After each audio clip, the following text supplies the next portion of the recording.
गोवा का मडगांव इलाका, जिसकी निगहबानी खुद विशाल समंदर करता है, आज आधी रात को समंदर की लहरों की आवाज इस खामोश रात को और रहस्यमयी बना रही थी। समंदर के किनारे से थोड़ा हटकर एक पुराना लाइट हाउस अंधेरे में चुपचाप खड़ा था। उसी किनारे दो लोग एक पुरानी टूटी हुई नाव के पास बैठकर फेनी पी रहे थे। वाह भाई, आज तो मजा आ गया। रात में अपना ये शांत समंदर कितना अच्छा लगता है। नहीं? हाँ भाई, ये तो है। दुनिया में इससे अच्छा नजारा कुछ हो ही नहीं सकता। हाँ, लेकिन एक बात बोलूं, वो सामने उस लाइट हाउस को जब जब देखता हूं ना, पता नहीं क्यों वहां जाने का मन करता है। अबे छोड़ ना, क्यों उस मनहूस लाइट हाउस का नाम ले रहा है? अरे यहाँ अपन इतने अच्छे से एंजॉय कर रहे हैं और तू उस लाइट, अरे छोड़ उसको, चल इधर ध्यान दे। उठा उठा उठा उठा। Cheers cheers. दोनों रात में फेनी का मजा ले रहे थे और अब तक सब कुछ ठीक ही चल रहा था कि अचानक से हवा की रफ्तार तेज होने लगी और लहरें जोरों से उछाल मारने लगीं और कुछ ही सेकंड्स में हवा आंधी में बदल गई। अरे भाई, ये क्या हो गया? अचानक से ये आंधी कैसे आ गई? अरे बोला था ना मनहूस कि उस लाइट हाउस का नाम न ले, देखा तूने? ओहो! आंधी ने देखते ही देखते भयानक रूप ले लिया। समंदर ऐसे हिल रहा था मानो बहुत बड़ा भूकंप आ गया हो। दोनों ही घबराकर वहां से उठ गए। अबे जल्दी चल, जल्दी निकल यहां से। जाते जाते जाने क्यों उस आदमी की नजर वापस से लाइट हाउस पर अटक गई। अरे जल्दी चलना यहां से, घूर क्या रहा है? अरे इस आंधी में कहां जाएंगे? कुछ नजर भी नहीं आ रहा है। चल उस लाइट हाउस में चलते हैं, जब आंधी रुकेगी तो चले आएंगे। अबे पागल वागल हो गया है क्या? जानता नहीं कि कितनी खतरनाक जगह है वो? सुनी नहीं है क्या इसकी कहानियां? अरे छोड़ ना, गांव वाले कुछ ना कुछ कहानियां बना ही देते हैं। मैं नहीं मानता उन कहानियों को, मैंने अपनी आंखों से थोड़ी ना देखा है। अरे भाई, तेरे को जाना है तू जा, मैं तो यहाँ से निकल रहा हूँ। हाँ हाँ ठीक है, जा। तेरी भी सोच ना गांव वालों की तरह गंवार ही रह जाएगी। गंवार कहीं का। मैं तो जा रहा हूँ लाइट हाउस में, और मैं तुझे कल मिलूंगा और बताऊंगा कि अंदर कुछ भी नहीं है, देखना। ये कहते हुए वो लाइट हाउस के अंदर चला गया। दूसरी ओर उसका दोस्त वहां से जाने के बजाय वहीं एक बड़े से पत्थर के पीछे छिप गया। जाने क्यों उसे ऐसा लग रहा था कि कुछ बड़ी अनहोनी होने वाली है। वो टकटकी लगाकर लाइट हाउस को देखता रहा।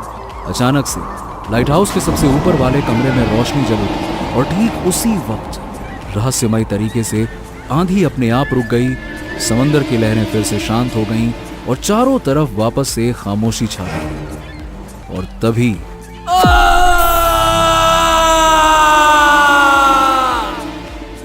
एक जोरों के चिल्लाने की आवाज ने समंदर पर छाई खामोशी की छाती को चीरकर मडगांव के सारे इलाके को अपने आगोश में ले लिया।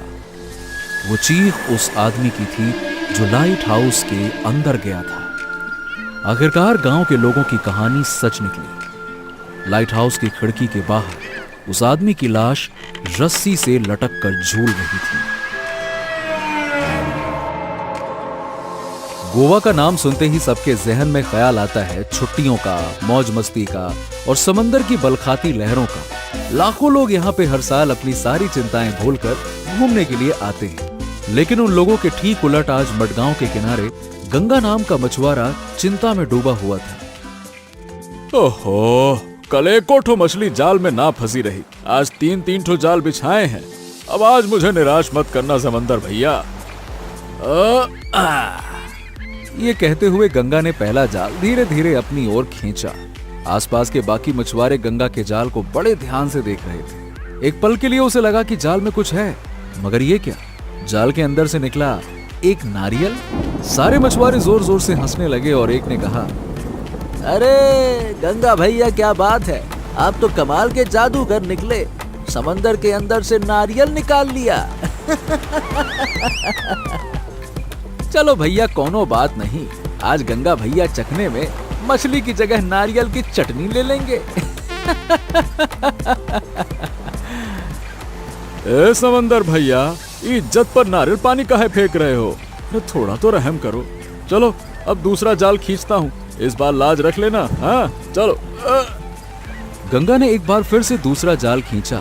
उसने अपना हाथ जाल के अंदर डाला। अंदर कुछ तो है। गंगा ने उसे बाहर निकाला और उसकी फूटी किस्मत, जाल के अंदर से निकला एक टूटा हुआ चप्पल। अरे ये का है गंगा भैया, जाल से चप्पल, वो भी एक ठो और वो भी टूटी हुई। ए, चुप करो, अपना काम से काम रखो। ससुरा, तुम लोग जैसे रोज रोज शाह का भेल पकड़ते हो क्या? अरे हो जाता है कभी कभी, कोनो बड़ी बात थोड़ी ना है। काम करो, चलो अपना अपना चलो। ए, गंगा भैया को गुस्सा आ गया। हाँ हाँ चुप रहो, वरना चप्पल फेंक के मारेंगे, वो भी टूटी वाली। अरे बस बहुत हो गया, इस बार तो पक्का कोनो न कोनो मछली फंसेगी। अरे इतनी बुरी किस्मत तो उस टूटी चप्पल की भी नहीं होगी। गंगा ने अपना तीसरा और आखिरी जाल खींचा। अचानक से जाल के अंदर कुछ हरकत हुई। गंगा की आंखों में उम्मीद की लहरें उठने लगीं। बाकी लोग भी उसे टकटकी लगाकर देखने लगे। गंगा ने जाल के अंदर से उस चीज को तुरंत निकाला।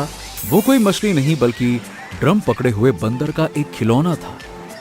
गंगा को अपनी फूटी किस्मत पर यकीन ही नहीं हो रहा था। वो अपने भाग्य को कोसने ही वाला था कि खिलौने का ड्रम अपने आप बजने लगा। गंगा के मुंह से डर के मारे चीख निकल गई और खिलौना फिर से समंदर में गिर गया। अब बताओ भला, एक जमाना था जब इस गंगा का बाप जमुना अपनी बहादुरी के लिए मडगांव में मशहूर था और उसका बेटा निकला ऐसा डरपोक। गंगा ने मछुआरों की बातें सुन ली। उसे गुस्सा तो जरूर आया, लेकिन उसने चुप रहना ही बेहतर समझा। वो चुपचाप अपने सारे खाली जाल समेटकर जाने लगा कि तभी उसकी नजर पास में रखे मछुआरों की टोकरी पर पड़ी। ताजा मछलियां चमक रही थीं। गंगा ने इधर उधर देखा और फुर्ती से 3-4 मछलियां टोकरी से चुराकर चुपचाप निकल गया। हाय रे हाय, क्या पता ये किसकी पनौती लग गई है हमको। कहीं अपनी ही पनौती तो नहीं लग गई। ए भैया, एक बोतल फेनी तो देना। अरे ये क्या है गंगा? ये मछली इस बाटली से ज्यादा महंगी है, रख ले। पिछले 30 सालों से गंगा की यही दिनचर्या है। सुबह मछली पकड़ना, दोपहर में खाना बनाना और फिर फेनी पी के फेनी के नशे में धुत होकर सो जाना।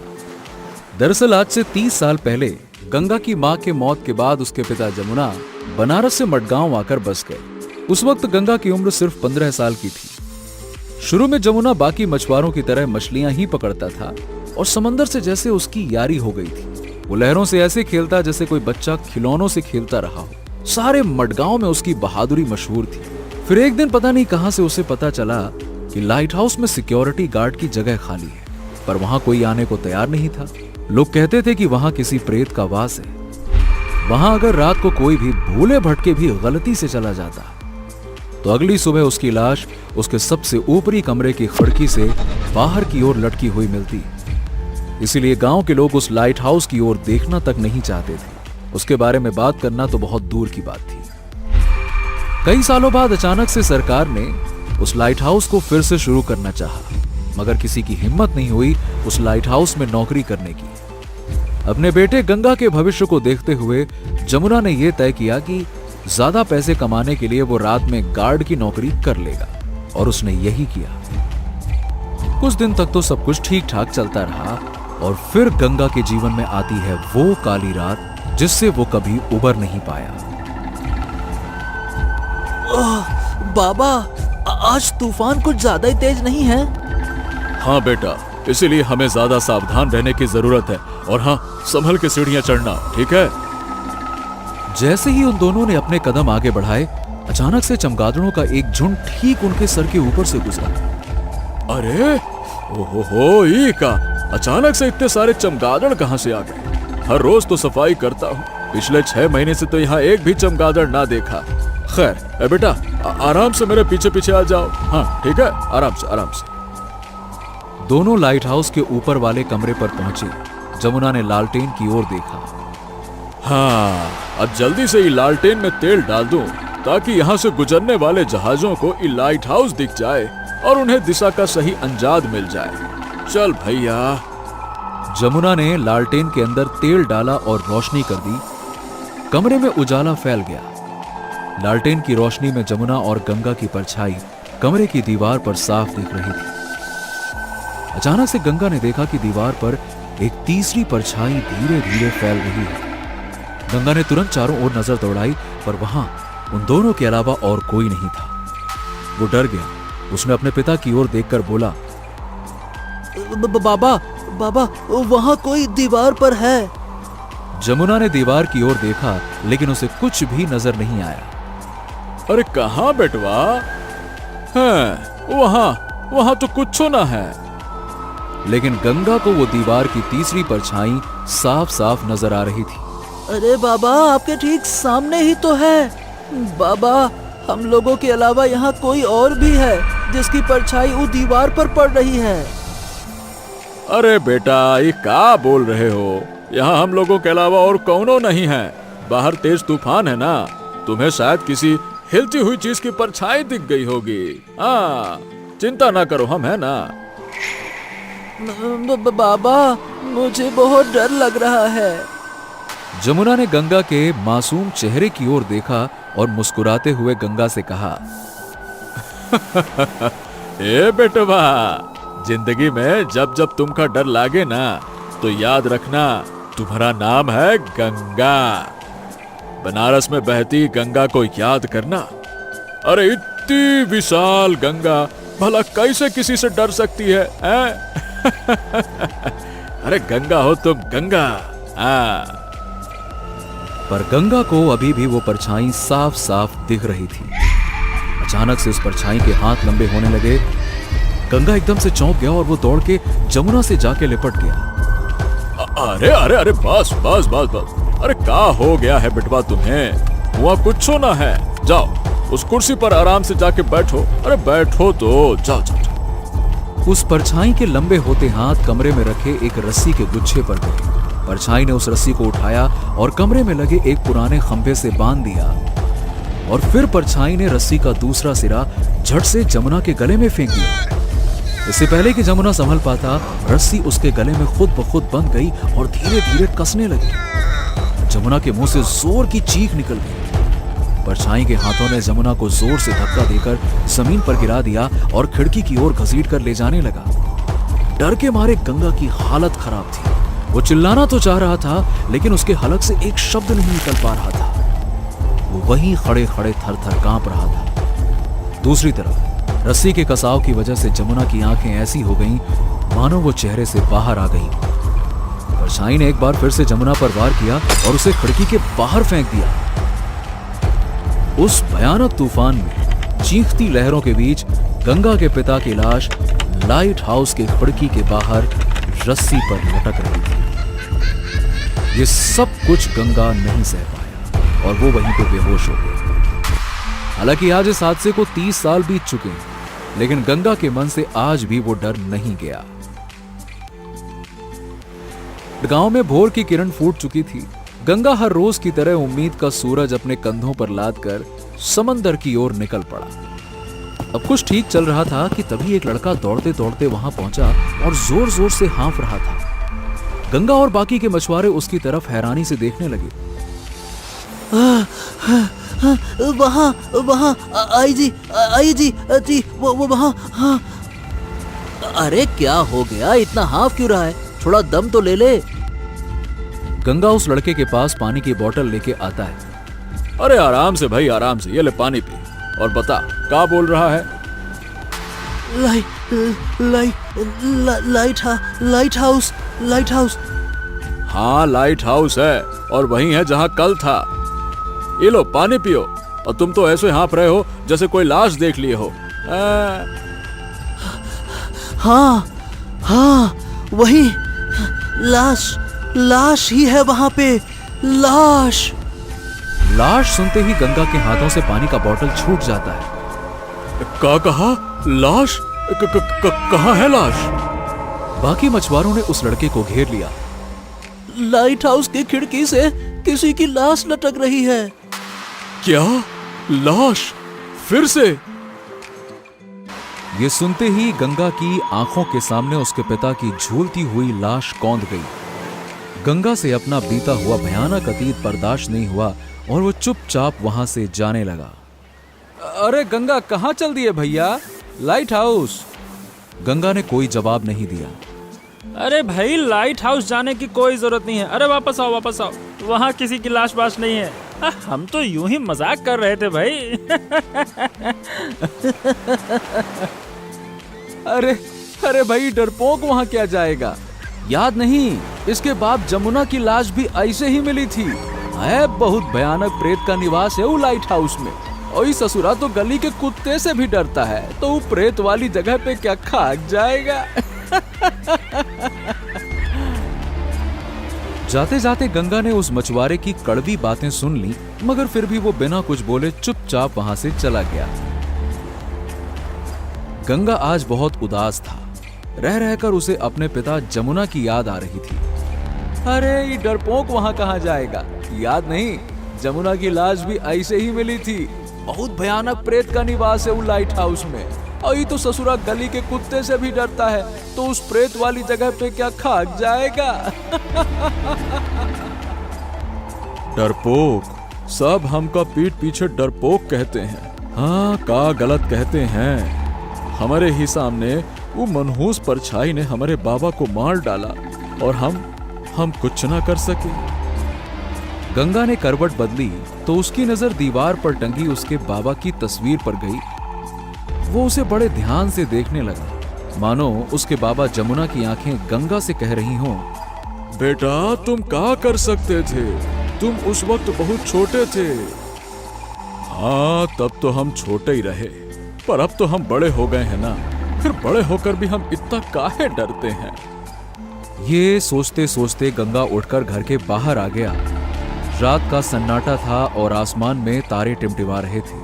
गंगा टार्च की रोशनी जलाकर सड़क पर अकेले ही टहलने लगा। उसे खुद भी नहीं मालूम था कि वो कहाँ जा रहा है। बस अपना थका और हारा हुआ चेहरा लेकर बिना कुछ समझे चले जा रहा था। वो टहलते टहलते समंदर के ठीक उसी किनारे की ओर पहुंच गया जहां पे लाइट हाउस था। समंदर में लहरें ऊंची ऊंची उठ रही थीं और सामने वही पुराना लाइट हाउस चुपचाप खड़ा था। और ठीक 15 साल बाद गंगा भी। गंगा थोड़ी देर तक उस लाइट हाउस को देखता रहा और फिर खुद से बातें करने लगा। हाँ, ये बात तो तय है कि वो लाइट हाउस में जौन प्रेत ने हमारे बाबा को मारा, उसी ने उस आदमी को भी मारा है। आज से कुछ 10 साल पहले भी ठीक इसी तरह से एक मौत और भी हुई रही। गंगा के मन में कई तरह के सवाल उमड़ रहे थे। अचानक से उसके कदम धीरे धीरे लाइट हाउस की तरफ बढ़ने लगे। वो लाइट हाउस के दरवाजे पर आकर रुक गया। क्या करें, अंदर जाकर देखें का? अब हम जानना तो चाहते हैं कि वो भूत ने हमारे बाबा को मारा का है, लेकिन अंदर जाने के बाद कहीं वो भूत ने हमारे ऊपर हमला कर दिया तो? अरे डर तो लगा ही रहा है। कुछ समझ में भी नहीं आ रहा कि करें तो करें का हम। गंगा को वाकई डर तो लग रहा था, पर उसी वक्त उसे अपने पिताजी की बात याद आई। ए बेटवा, जिंदगी में जब जब तुम्हें डर लगे ना, तो याद रखना तुम्हारा नाम गंगा है। और बनारस में बहती गंगा को याद करना। इतनी विशाल गंगा भला किसी से कैसे डर सकती है? अपने पिता की ये बात याद आते ही गंगा की हिम्मत बढ़ गई और उसने लाइट हाउस के दरवाजे को खोलने की कोशिश की। गंगा ने थोड़ी ताकत लगाई और एक कराहती हुई आवाज के साथ लाइट हाउस का दरवाजा खुल गया। गंगा ने एक लंबी सांस ली और लाइट हाउस के अंदर घुस गया। ठीक उसी वक्त अचानक से समंदर में हवा तेज बहने लगी और देखते ही देखते बहती हुई तेज हवा आंधी में बदल गई। समंदर की चीखती हुई लहरों के बीच गंगा सीढ़ियां चढ़ने लगा। धीरे धीरे एक एक सीढ़ी चढ़ते हुए गंगा को ऐसा लग रहा था कि जैसे अतीत का कोई पन्ना खुल रहा हो। कुछ सीढ़ियां चढ़ने के बाद जैसे ही वो ऊपर की ओर मुड़ा, गंगा पर अचानक से चमगादड़ों के झुंड ने हमला कर दिया। गंगा हड़बड़ा के सीढ़ियों पर गिर गया, पर उसने जैसे तैसे हिम्मत की और वापस से खड़ा हुआ। थोड़ी ही देर में गंगा लाइट हाउस के उसी कमरे में पहुंचता है जहां आज से 30 साल पहले उसके पिता की हत्या हुई थी। टॉर्च की रोशनी में गंगा की नजर पुराने लालटेन पर पड़ी। वैसे तो हवा बहुत तेज चल रही थी, लेकिन इसके बावजूद गंगा के चेहरे पर पसीना आ रहा था। उसने अपनी जेब टटोली। उसके पास एक माचिस की डिब्बी थी। गंगा ने अपनी जेब से माचिस बाहर निकाली और हवा से बचाते हुए जैसे तैसे लालटेन को जलाया। घुप अंधेरे से भरा वो लाइट हाउस अचानक रोशनी से जगमगा उठा। गंगा ने चारों तरफ नजर घुमाई। सब कुछ वैसा का वैसा ही था। दीवार पे जगह जगह पर जैसे बीते हुए समय के नक्शे के टुकड़े चिपके हुए थे। एक कोने में जंग लगी चाबियां टंगी हुई थीं और कोने में सड़ चुकी लकड़ी की एक अलमारी, कुछ पुरानी घड़ियां, कंपास, पुरानी और आधी फटी हुई कुछ तस्वीरें, बंद पड़ा पीले रंग का एक रेडियो और कुछ रस्सियां। गंगा ने यह सब कुछ आज से 30 साल पहले देखा था। आज इतने साल बाद वो उसी जगह पर खड़ा होकर अपने पिता के मौत के रहस्य से पर्दा उठाने के लिए आया है। गंगा अचानक से बोल पड़ा। हाँ, देखो, हम जानते हैं कि तुम यहीं हो। हमारे सामने आओ और पहचानो हमको। हम वही लड़के हैं जिसके पिता को 30 साल पहले तुमने बड़ी बेरहमी के साथ ठीक हमारे सामने मार डाला रहा।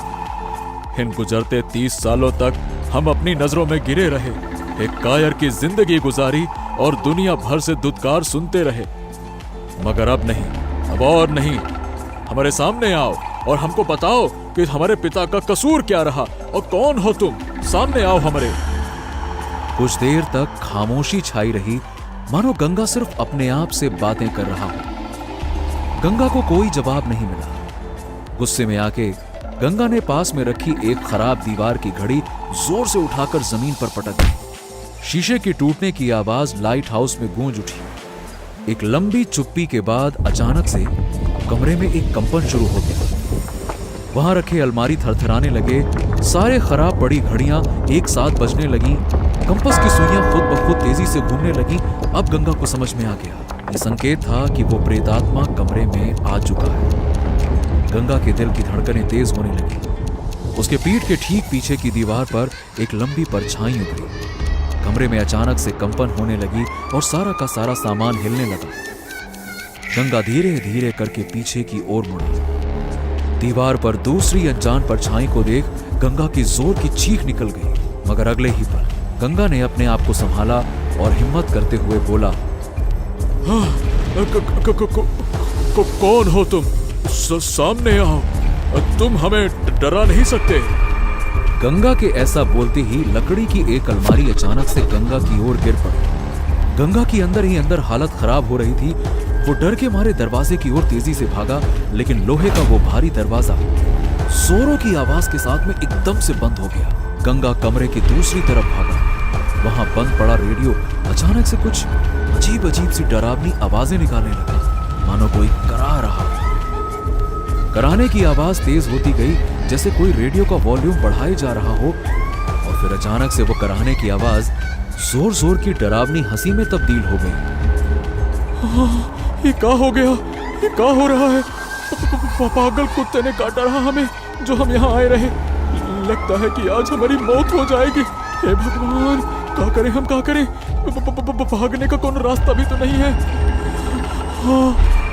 गंगा ने सपने में भी नहीं सोचा था कि उसे एक दिन ये सब कुछ देखना पड़ेगा। इससे पहले कि वो कुछ सोच पाता कि आगे क्या करना है, परछाई के हाथ लंबे होने लगे और वो दीवार से निकलकर गंगा की तरफ बढ़ने लगी। गंगा बिना कुछ सोचे समझे कमरे में इधर उधर भागने लगा और उसके हाथ जो कुछ भी लगता वो उठाकर सीधा उस परछाई की तरफ फेंकने लगा। मगर इसका उस प्रेत पर कोई असर नहीं हुआ। थकार कर गंगा अचानक से तनकर खड़ा हो जाता है। बस बहुत हुआ। अरे जो तुम्हें करना है सो करो। ये देखो, हम तुम्हारे सामने खड़े हैं सीना तान के। आज अगर हमारी मौत भी होगी ना, तो कोनो कायर की तरह तो ना होगी। हम खड़े हैं तुम्हारे सामने, लो करो। गंगा के अंदर से अचानक से डर गायब हो गया। और परछाई के बढ़ते हुए हाथ भी रुक गए और सब कुछ एक पल के लिए शांत हो गया। ऐसा लगा कि प्रेत भी अब शांत हो गया है। गंगा की जान में जान आई और उसे लगा कि हाँ, अब सब कुछ ठीक हो जाएगा। लेकिन वो गलत था। उस प्रेत ने अपना वही पुराना आखिरी वार किया जिससे कि वो सबकी हत्या करता। कमरे के कोने में रखी रस्सी उछलकर गंगा के गर्दन की ओर मुड़ी और एक झटके में उसकी गर्दन को जकड़ लिया। गंगा के हलक से एक जोरों की चीख निकल गई और वो रस्सी उसे धीरे धीरे फर्श पर घसीटने लगी। गंगा के मन में कई सारी बातें उठने लगी। उसे लगा कि अब उसका अंत समय तो आ ही गया है। उसने अपने पैंट की जेब में अपना हाथ डाला और जेब के अंदर फैनी से भरी हुई एक बोतल पड़ी थी। गंगा ने तुरंत वो बोतल बाहर निकाली। लगता है आज हमारी मौत तय है। जाते जाते अपनी जिंदगी की आखिरी बोतल तो पी लेता हूँ, शायद मरने का दर्द ही कम हो जाए। गंगा ने बिना देर किए हुए बोतल को अपने होठों से लगाया और जल्दी जल्दी पीने लगा। बोतल अभी आधी खत्म ही हुई थी कि गंगा की गर्दन को एक जोर का झटका लगा और वो कमरे की खिड़की की तरफ आ गिरा।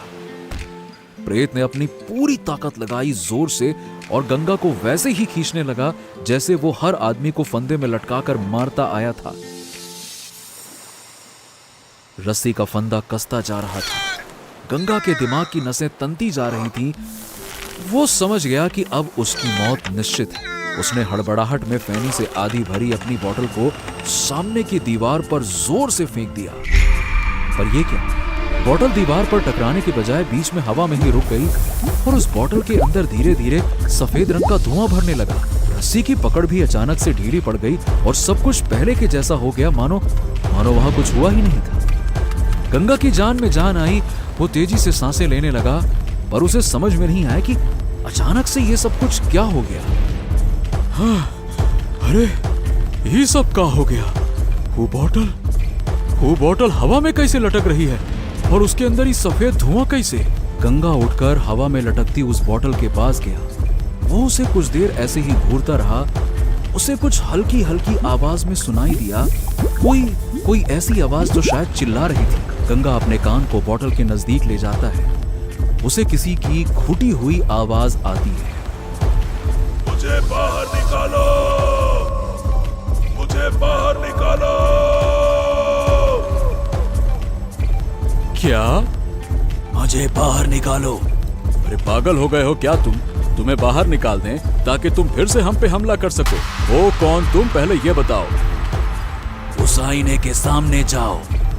गंगा की नजर कमरे के कोने में एक पुराने शीशे की ओर जाती है। वो बोतल को उस आईने के सामने लेके जाता है और आईने के सामने बोतल को रखते ही उस आईने में आदमी का शरीर उभर आता है, जिसके शरीर पर हर जगह घाव थे जिसमें से खून रिस रहा था। गंगा उसे देखकर थोड़ी देर के लिए डर गया, पर फिर उसने हिम्मत करते हुए कहा, तुम तो घायल हो। तुम्हारी ये हालत किसने कर दी? अच्छा, अपने बारे में बताओ और तुम ये भी बताओ कि तुम यहाँ आने वाले हर आदमी की जान काहे ले लेते हो, हैं? कुछ देर पहले तक जिस प्रेत का आतंक सारे मडगांव पर फैला हुआ था, वो अब आईने के अंदर बिल्कुल असहाय खड़ा था। उसने एक लंबी सांस ली और कहने लगा, मेरा नाम एंथनी है। आज से कुछ 50 साल पहले की बात है। मैं उस वक्त लाइट हाउस में हेड सिक्योरिटी गार्ड था, काम का पक्का और ईमानदार। पर उस वक्त मेरा एक असिस्टेंट हुआ करता था, रघु। हम दोनों मिलकर उस लाइट हाउस की निगरानी करते थे और देखभाल भी करते थे। दिन हमारे आराम से कट रहे थे। रोज ठीक समय पर हम दोनों लाइट हाउस आते, अपना काम अच्छे से करते। सरकार की दी हुई सैलरी से हमारा काम बढ़िया चल रहा था, सब कुछ ठीक चल रहा था। पर अचानक एक रात लाइट हाउस की उस खिड़की से मुझे कुछ दिखा। वो चांदनी रात थी। नीचे समंदर के किनारे चांद की रोशनी में कुछ चमक रहा था। मैं नीचे गया और पाया कि वो चमकती हुई चीज एक लकड़ी का बक्सा था, जिस पर चांदी का एक बड़ा सा ताला लगा हुआ था। बक्सा बड़ा भारी था। मैंने रघु को बुलाया और हम दोनों उसे ऊपर लाइट हाउस में लेकर आए। रघु ने उस बक्से के ताले को तोड़ा। फिर उसके बाद अंदर हमने जो देखा, उसे देखकर तो हमारी आंखें फटी की फटी रह गई। उस बक्से में चांदी और सोने के जेवर भरे हुए थे। पता नहीं वो बक्सा समंदर में कैसे आया। मैंने रघु से कहा कि कल सुबह हम इस बक्से को पुलिस के हवाले कर देंगे। पहले तो रघु मान गया, पर फिर थोड़ी देर बाद उसके दिल में लालच ने दस्तक दे दी। उसने मुझसे कहा कि इस खजाने को आधा आधा बांट लेते हैं और हमेशा हमेशा के लिए मडगांव छोड़कर किसी दूसरे शहर में बस जाते हैं। वहां जिंदगी ऐशो आराम से गुजरेगी। मुझे ये मंजूर नहीं था। इसी बात को लेकर हमारे बीच में झगड़ा हुआ। रघु समझ गया कि मेरे रहते ये खजाना किसी का नहीं हो सकता। मैं जैसे ही सोने गया, उसने चाकू से मेरे ऊपर कई वार किए और मुझे मार डाला। लाइट हाउस का फर्श मेरे खून से लाल हो गया। मेरी लाश वहां, वो देखो वहां पड़ी हुई थी जहां तुम अभी खड़े हो। मुझे मारने के बाद रघु ने मेरी लाश को रस्सी से बांधकर खिड़की से बाहर समंदर में फेंक दिया और खजाना लेकर इस शहर से भाग गया। इसका मतलब तुम्हारे साथ बड़ी नाइंसाफी हुई। लेकिन ये बताओ, तुम्हें हमारे पिताजी को तो नहीं मारना चाहिए था ना? वो भी तो तुम्हारी तरह बड़े ईमानदार थे। हाँ, मुझे माफ करना, लेकिन मैं क्या करता। मुझे यहाँ आने वाले हर आदमी में रघु दिखता था, इसीलिए मैं अपने आप को कभी रोक नहीं पाया। अच्छा, वो तो ठीक है, लेकिन ये बताओ कि तुम इस बोतल में कैसे कैद हो गए? सच कहूं तो इस बात का जवाब मेरे पास भी नहीं है। बेहतर होगा कि यह सवाल तुम खुद से पूछो। मैंने एक बात जरूर महसूस की है, वो ये कि तुम्हारे भीतर एक अदृश्य शक्ति छुपी है। तुम किसी भी आत्मा को अपने बोतल में कैद कर सकते हो, पर यह शक्ति तुम्हें कैसे और कहां से मिली, ये मैं नहीं जानता। गंगा ये सुनकर मन ही मन बड़ा प्रसन्न होता है कि जिसे सब लोग डरपोक कहते हैं, वो दरअसल किसी बड़ी शक्ति का मालिक है। वो प्रेत गंगा से कुछ मांगने लगता है। वो सब तो ठीक है, पर अब हम तुम्हारा करें क्या? मुझे यहाँ इस लाइट हाउस में मत छोड़ो। मेरी आत्मा को यहाँ कभी चैन नहीं मिलेगा। अगर मुझे छोड़ दिया तो शायद मैं फिर से किसी पे हमला करूं। एक काम करो, तुम मेरी आत्मा को इस बोतल में बंद करके किसी सुरक्षित स्थान पर रख दो। इसी में सभी की भलाई है। गंगा थोड़ी देर तक उस प्रेत को देखता रहा, फिर उस प्रेत की इच्छा का सम्मान करते हुए बोतल पर ढक्कन लगा दिया। वो लाइट हाउस से बाहर आकर अपने घर की ओर जाने लगा। गंगा ने उस बोतल को लकड़ी के एक पुराने बक्से में रख दिया और बक्से पे ताला लगा दिया। गंगा ने अपने पिता जमुना की तस्वीर की ओर देखा और मुस्कुराया। आज सालों बाद गंगा के चेहरे पर एक राहत भरी मुस्कान छाई थी। उसे खुशी थी कि उस लाइट हाउस में अब किसी और की मौत नहीं होगी। कैसी लगी आपको ये खौफनाक और रोमांचक कहानी? नीचे कमेंट करके जरूर बताइए। और अगर आपको ये कहानी पसंद आई तो लाइक, शेयर और भूतनाशक पार्टी को सब्सक्राइब करना ना भूलें। हर शुक्रवार हम लाएंगे एक नई हॉरर स्टोरी, तो तुरंत बेल आइकन को दबा दें ताकि ऐसी ही हैरत अंगेज कहानी आपसे कभी छूट ना जाए, क्योंकि डरोगे